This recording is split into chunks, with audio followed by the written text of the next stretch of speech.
Have you ever seen the creation of ice skates made from giant blades? It's an incredible process.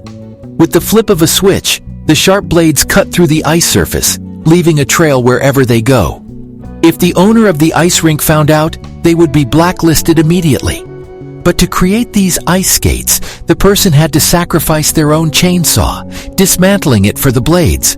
They also welded a protective plate around the perimeter of the theater to prevent any accidents with the rotating saw. Then they mounted it onto a prepared frame, connecting the power shaft and chains. Using screws and welding, they secured everything in place. Finally, they attached the shoes to the blades and even added a bicycle brake as a handbrake. And just like that, a pair of giant blade ice skates was created. However, the actual test results didn't seem to be satisfactory. Because the giant blades are not smooth, there is a certain amount of bumpiness when running on them. After considering this issue, the person decided to attach ice skate blades after step 3. This way, the giant blades act as the driving mechanism, propelling the ice skate blades forward. Although there is a protective plate on one side, there is still some inherent danger involved. Therefore, caution must be exercised while skating. If one falls at the wrong angle, there is a high risk of getting cut. Of course, the handbrake comes into play here as well. In case of a mishap and falling, simply squeezing the handbrake will immediately stop the saw blades.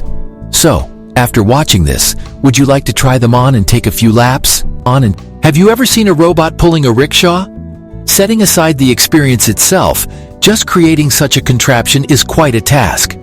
Firstly, you need to have some mechanical knowledge, otherwise even the basic design would be problematic. Now let's take a look at how this skilled craftsman from India goes about making one. He starts by cutting and grinding steel plates, then assembles the rough framework for the robot's legs. Next, he uses shoe soles to mark the outlines and creates the robot's feet. After welding the connecting plates, he secures the feet to the legs with screws. Of course, these are just the external frames. To make it move, motors and drivetrains come into play. Once they are fixed in place, the legs can be driven using gears and wiring. With the forward movement issue solved, the next steps become easier. The craftsman welds a steel pipe frame for the seat, then puts on the prepared tires. Next, the seat is fixed onto the horizontal axle between the tires. The robot and the seat are connected using bearings.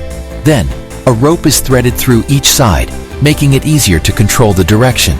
Once these are done, the remaining task is to create the upper body of the robot.